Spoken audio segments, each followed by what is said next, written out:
ఇక్కడ హామీలను గాలికి వదిలేసి రాష్ట్ర ముఖ్యమంత్రి కేరళలో అబద్ధాలు చెప్తున్నారని మాజీ మంత్రి సిద్దిపేట ఎమ్మెల్యే హరీష్ రావు అన్నారు. సిద్దిపేట ఎమ్మెల్యే క్యాంపు కార్యాలయంలో పట్టణానికి చెందిన బీజేపీ ఉపాధ్యక్షుడు దొంతుల సురేష్ 13వ వార్డుకు చెందిన కాంగ్రెస్ పార్టీ నాయకులు ఆయన ఆధ్వర్యంలో బీఆర్ఎస్ పార్టీలో చేరారు.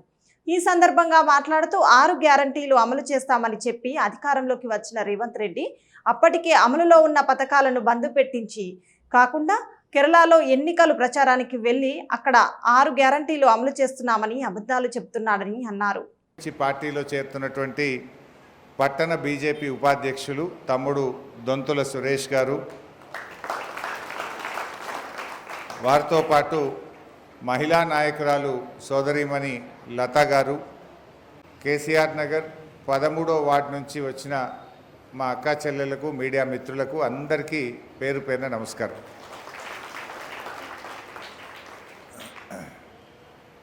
ఇవాళ రాష్ట్రంలో కాంగ్రెస్ పాలన గురించి ప్రజలకు అర్థమైంది.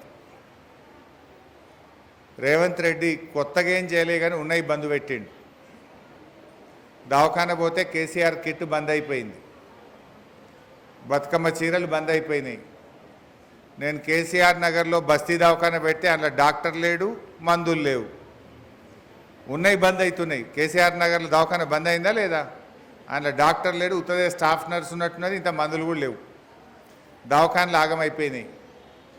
కేసీఆర్ కిట్ పోయింది, గొర్రె పిల్లల పథకం పోయింది, మైనార్టీ బంధు పోయింది, దళిత బంధు పోయింది, బీసీ బంధు పోయింది, గొర్రెల పథకం పోయింది, చేప పిల్లలు బంద్ అయిపోయినాయి.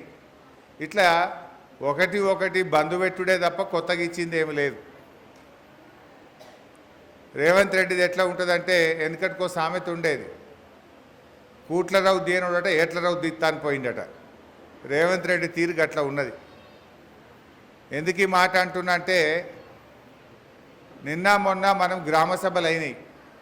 గ్రామ సభలు అయితే రేవంత్ రెడ్డిని అందరూ ఏమైనా నీ 6 గ్యారంటీలు అని వార్డు సభల్లో, గ్రామ సభల్లో ప్రజలు నిలదీస్తున్నారు. ఎమ్మెల్యేలను, మంత్రులను, అధికారులను ప్రజలు నిలదీస్తున్నారు. కానీ రేవంత్ రెడ్డి ఏం చేస్తుండు? కేరళకు పోయిండు.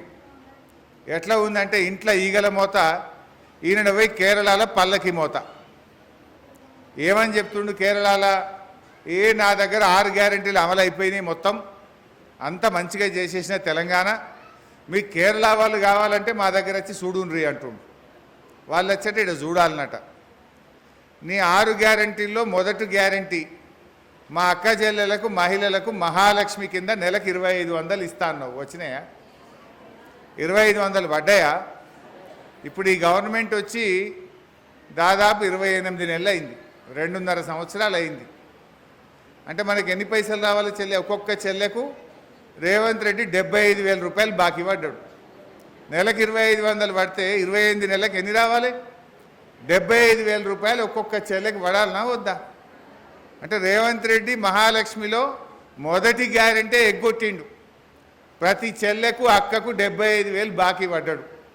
కేరళ పోయి ఏమంటుండు? అన్నీ చేసినా మీరు వచ్చి అడుగుర్రి అంటుండు. ఏమడుగుతాం? ఇంకో హామీ చెప్పిండు అవ్వా తాతలకు. ఆనాడు కేసీఆర్ గారు 200 ఉన్న పెన్షన్ 2000 చేసిండా లేదా? బీడీలు చేసేటోళ్ళకి కూడా ఇచ్చిండా లేదా?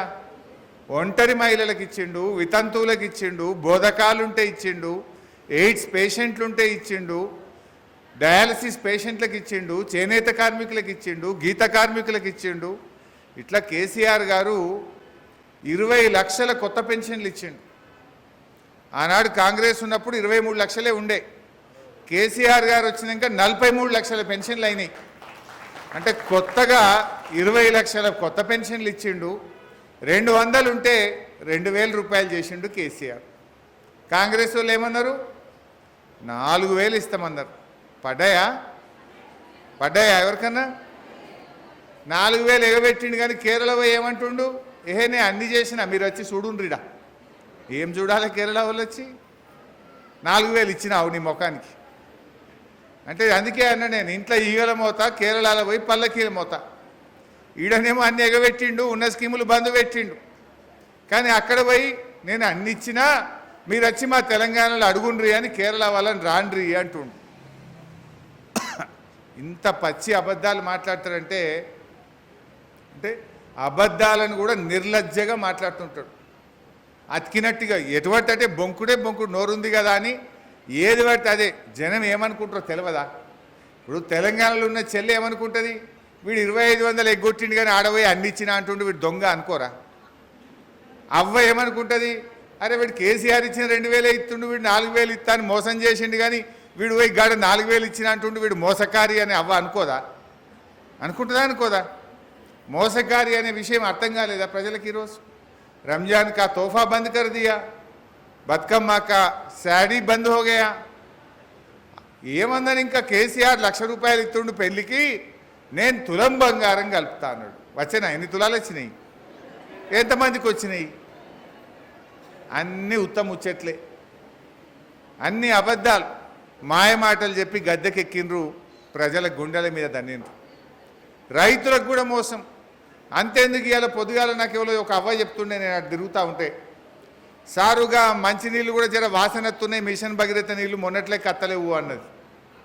మనకు ఏదైతే మంచినీళ్ళు వచ్చేదో కేసీఆర్ నల్లబెట్టి మిషన్ భగీరథ నీళ్ళు ఇచ్చిండో, ఇప్పుడు 3-4 రోజులకి వెళ్ళి జర వాసన వస్తున్నాయట. పొద్దుగాల ఫోన్ చేసిన ఆర్డబ్ల్యూఎస్ వాళ్ళకు, ఏమైందయ్యా కట్నీళ్ళు పెట్టిన పొయ్యిలకి ఇచ్చినాం, ఇంత అలమేసి దాన్ని మంచిగా ఫిల్టర్ చేసి గా నీళ్ళు ఇయ్యే శాతం అయితే లేదా అని అధికారులను దుమ్ము దులిపిన పొద్దుగాల. అరే గా నీళ్ళు కూడా ఇయ్యే శాతం అయితే లేదు వాళ్ళకి. కేసీఆర్ ఉండగా 5 ఏళ్ళలో ఇప్పుడు వాసన వచ్చినాయా? నీళ్లు మంచిగా రాలేదా? ఇప్పుడు రేవంత్ రెడ్డి రాగానే మిషన్ భగీరథలో కనీసం ఫిల్టరేషన్ కూడా సరిగా చేస్తలేరు, ఇంత ఆలం కూడా వేస్తలేరు. గా ఫిల్టరేషన్ కూడా జరగక మిషన్ భగీరథ నీళ్లు కూడా వాసన వస్తున్నాయని చెప్పి ఇవాళ ఇంటికి పోతే అవ్వాతాతలు చెప్తున్నారు, అక్క చెల్లెళ్ళు చెప్తున్నారు. అంటే ఏ రకంగా తయారైంది ఈ ప్రభుత్వం? ఉన్నదాన్ని కూడా నడపచేతనైతలేదు.